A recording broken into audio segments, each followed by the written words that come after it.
بسم اللہ الرحمن الرحیم۔ معزز ناظرین کرام، آج میں آپ لوگوں کے سامنے ایک ایسی عجیب و غریب کہانی کا ذکر کرنے جا رہا ہوں جس نے بہت سارے لوگوں کی زندگی بدل دی ہے۔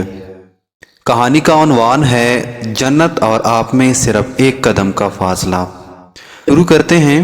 امام شافعی کے زمانے میں ایک عباسی خلیفہ نے اپنی بیوی کو عجیب طریقے سے طلاق دے دی اور یہ طلاق بعد ازاں فقہ کا بہت بڑا مسئلہ بن گئی۔ واقعہ کچھ یوں ہے کہ بادشاہ اپنی ملکہ کے ساتھ بیٹھا تھا کہ ہنسی مذاق میں اس نے ملکہ سے پوچھ لیا کہ تمہیں میری شکل کیسی لگتی ہے۔ ملکہ جو بادشاہ کی عزیز ترین بیگم تھی وہ مذاق کی موڈ میں بولی، مجھے آپ شکل سے جہنمی لگتے ہیں۔ یہ فکرہ سنتی ہی بادشاہ کو غصہ آ گیا اور بولا، میں اگر جہنمی ہوں تو پھر تمہیں 3 طلاقیں دیتا ہوں۔ ملکہ نے یہ سنا تو اس نے رونا پیٹنا شروع کر دیا۔ بادشاہ کو بھی کچھ دیر بعد اپنی غلطی کا احساس ہو گیا۔ اگلے دن بادشاہ سلامت نے ملک کے تمام علماء، مفتی صاحبان اور اماموں کو دربار میں بلا لیا اور ان سے پوچھا کہ کیا اس طریقے سے میری طلاق ہو چکی ہے؟ سب کا باری باری یہی کہنا تھا کہ ہاں، آپ کی طلاق ہو چکی ہے، اور شریعت کی روشنی میں ملکہ عالیہ اب آپ کی زوجہ نہیں رہی۔ لیکن اس محفل میں ایک نوجوان عالم دین اور فقی بھی موجود تھے۔ وہ ایک طرف ہو کر بالکل خاموش بیٹھے رہے۔ بادشاہ نے اس سے بھی یہی سوال پوچھا تو انہوں نے عرض کیا، جناب یہ طلاق نہیں ہوئی، کیونکہ آپ نے مشروط طور پر کہا تھا کہ اگر میں جہنمی ہوں تو میں تمہیں 3 طلاقیں دیتا ہوں، اور یہ ابھی تک طے نہیں ہوا کہ آپ جہنمی ہیں کہ نہیں ہیں۔ آپ کو اگر کوئی جنتی ہونے کی گارنٹی دے دے تو آپ کی یہ طلاق نہیں ہو گئی۔ بادشاہ سلامت نے جوشیلے انداز میں پوچھا، لیکن مجھے اس چیز کی گارنٹی کون دے گا؟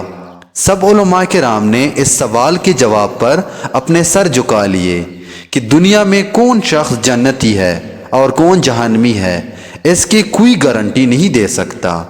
اس نوجوان عالم دین اور فقی نے جب تمام علماء کرام کو خاموش دیکھا تو وہ بادشاہ سلامت سے مخاطب ہوا، بادشاہ سلامت، میں ایک صورت میں آپ کو یہ فتویٰ دے سکتا ہوں، لیکن اس کے لیے میں آپ سے ایک سوال پوچھوں گا۔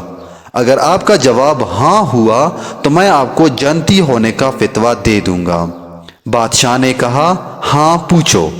نوجوان مفتی نے پوچھا، کیا آپ زندگی میں کبھی کوئی ایسا موقع آیا کہ آپ گناہ پر قادر تھے لیکن آپ نے صرف اللہ تعالیٰ کی خوف سے وہ گناہ چھوڑ دیا تھا؟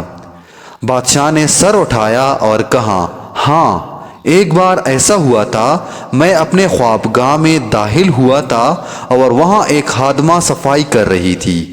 وہ لڑکی انتہائی خوبصورت تھی۔ میں بھٹک گیا، میں نے دروازہ اندر سے بند کر لیا۔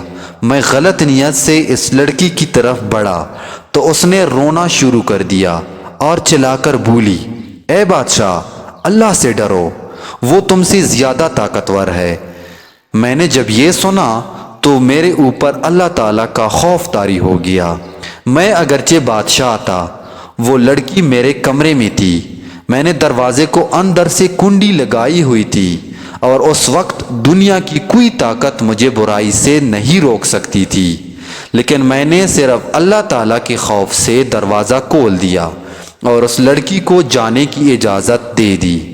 یہ سب سن کر وہ نوجوان مفتی مسکرایا اور اس نے قرآن پاک کی سورۃ النازعات کی آیت نمبر 40 اور 41 کی تلاوت فرمائی، وَأَمَّا مَنْ خَافَ مَقَامَ رَبِّهِ وَنَهَى النَّفْسَ عَنِ الْهَوَىٰ فَإِنَّ الْجَنَّةَ هِيَ الْمَأْوَىٰ۔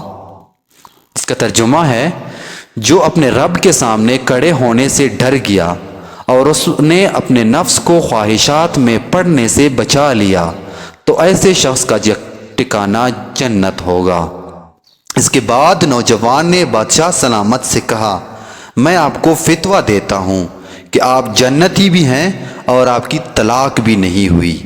عزیز دوستو، مسلمان ہونے کے ناطے ہم ہر وقت ہر دن جنت کے متلاشی ہوتے ہیں، لیکن اگر آپ اس واقعے سے کچھ سیکھنا چاہیں تو آپ کو معلوم ہوگا کہ جنت تو ہر وقت ہمارے سامنے موجود ہوتی ہے۔ اس کے لیے صرف ایک چیز کی ضرورت ہوتی ہے، اور وہ یہ کہ ہم خوف خدا کی وجہ سے ہر اس گناہ سے بچیں، توبہ کریں جس کو کرنے کی ہمارے اندر طاقت اور قدرت موجود ہو۔ میرے عزیز دوستو، ہم میں سے جو بھی جنت کے طلبگار ہیں، اگر کبھی زندگی میں ایسا موقع آ جائے جب آپ گناہ پر قادر ہوں، دنیا کا کوئی شخص اس وقت آپ کو نہ دیکھ رہا ہو، اور نہ ہی کوئی دنیا کا شخص آپ کو روکنے کی ہمت کر سکتا ہو، تو اس وقت اللہ تعالیٰ کے کلام میں موجود اس وعدے کو، جو اپنے رب کے سامنے کھڑے ہونے سے ڈر گیا اور اس نے اپنے نفس کو خواہشات میں پڑنے سے بچا لیا، تو ایسے شخص کا ٹھکانہ جنت ہوگی، کو اپنے دل و دماغ میں یاد کر لیجئے گا۔ اگر آپ اپنے رب کے حضور جواب دہی کا خوف غالب آ گیا اور آپ اس گناہ سے باز آ گئے، تو مبارک ہو، آپ جنت کے راہی بن چکے ہیں۔